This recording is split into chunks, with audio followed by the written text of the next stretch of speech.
There are always differences between games in terms of the content, gameplay and graphics. Naughty Dog have by far outdone themselves this time in comparison to previous games they have produced and released in the past. The Last of Us is arguably the best game of the year and constantly receives positive results from people and companies that play and eventually review them. The genre is a mixture between action-adventure and a survival horror game. Is this a combination that makes the game so successful? Obviously so. Throughout the game, elements associated with this genre are often encountered by the player. For example, dark lighting in rooms with small puffets of smoke, and jump scares by enemies such as the infected. A game similar that has the exact same genre is the impressive Dead Space 2. In both games, the player must use their wits along with an arsenal of deadly weaponry to defeat the enemies and their foes, but also thinking outside the box to win. The storyline in the game is exactly as described in the genre and the title of the game, meaning that the title is basically a reference to the narrative and what the game will turn out like. The game takes place 20 years after a special form of cordyceps fungus emerges and started infecting mankind, ultimately killing them off. The fungus-like infection takes over the brain, turning them into the unknown infected. The US government introduced martial law and walled off small areas of the population which the military guard and patrol. The player controls a character called Joel, a smuggler that is paid to smuggle a girl with a unique cause to a group of rebel-like named the Fireflies. The girl is called Ellie.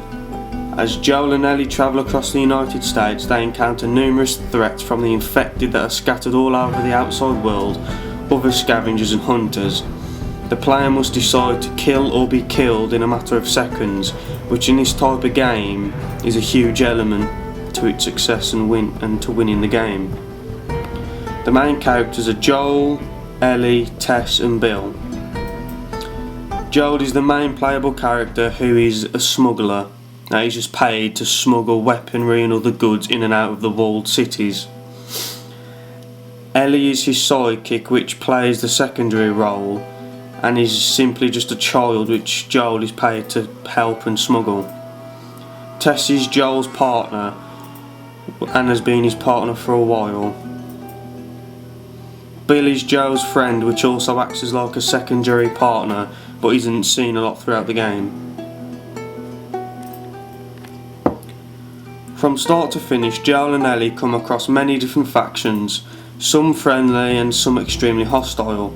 The military occupy towns and cities where people live and act as a police force, guarding and patrolling the perimeters to protect the people, meaning that the military are basically a form of government.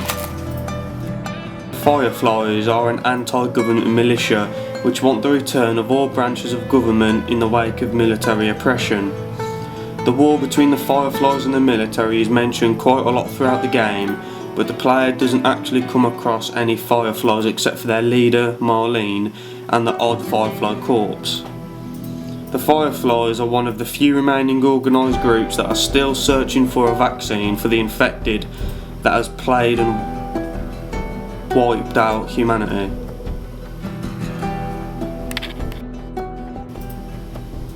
Hunters are simply survivors that are extremely hostile towards the player. If spotted by the hunters, the player will find themselves being attacked violently. The hunters are primitive in combat, mostly using melee weapons ranging from baseball bats to lead pipes. Although some do use firearms, which makes them a lot more dangerous and ferocious and must be avoided if necessary. Although the player will have to fight and kill other human survivors in an attempt to survive themselves, they aren't the biggest threat throughout the game. The largest threat are the infected, which the player will come into contact with throughout the game quite often. Joel and Ellie will come across 3 different types of infected: runners, clickers and bloaters. The runners are not long infected, still look human and sprint before attacking. whereas the clickers are infected individuals that have been infected much longer. They look less human and they use sonar to see the player and must be avoided if it is necessary. Bloaters are even long infected individuals that are much bigger and deadlier and are able to shoot a fungus-like projectile at the player, which is deadly. Regardless, there is the traditional single-player campaign, but also a multiplayer mode, which allows the player to play against other players online using the internet and PlayStation Network. There are 3 different modes when playing the multiplayer: Supply Run, Survivors, and the recently added mode Interrogation. In Supply Run, players look for supplies around the map, but also have the threat and having to kill the enemy players. Each team gets 20 lives, and when the 20 lives run out, the opposite team wins. Survivors is similar, but with 2 teams kill each other off. Each player gets 1 life. First team to win 4 rounds wins the game.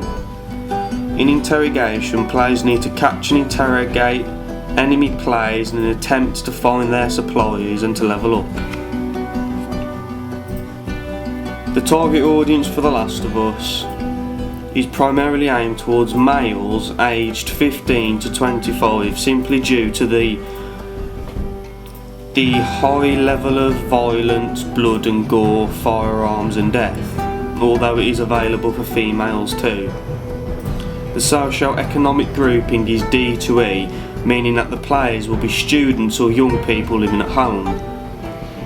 The target audience for The Last of Us in general are gamers that think outside the box, enjoy the realism of the game, for example the lack of ammunition, the damage taken by the enemy and having to heal, and are also up to a challenge. The Last of Us is truly a challenging game in terms of the content and how the game is played, how the player has a choice to either run in guns blazing and burn through ammo, or sneakily take out the enemy, and the strategies and methods that are used to win the game. The audience of the game usually are fans of action adventure horror survival games, but The Last of Us takes it to the next level due to the suspension created by the atmosphere, the dark rooms and the lighting, and the sounds heard by the player in the distances. The game engine for The Last of Us is made for in-house engine or Havoc physics.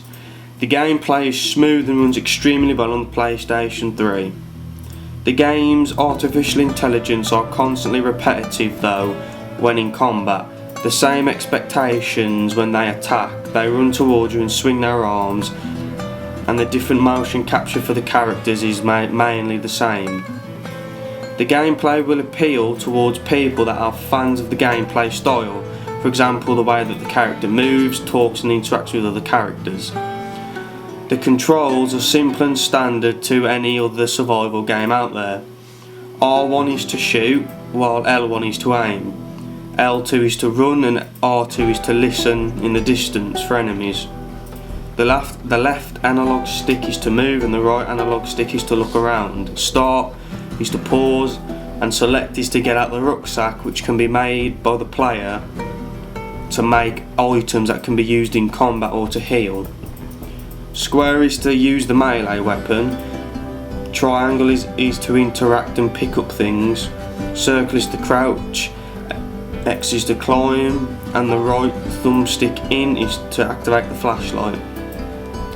The controls are very similar to a similar game called Uncharted, just altered slightly because of the change of pace, which is also appealing towards the audience. The ratings for the game are in the following order: graphics 10 out of 10, story 9 out of 10, music 7 out of 10 and replayability 10 out of 10. The graphics are perfect and truly make The Last of Us a beautiful game. The story is original and fresh but does lack small details which aren't mentioned. The music throughout the game is a huge contribution towards the suspense and the actual gameplay itself, making the players quite scared of how the atmosphere of the rooms are.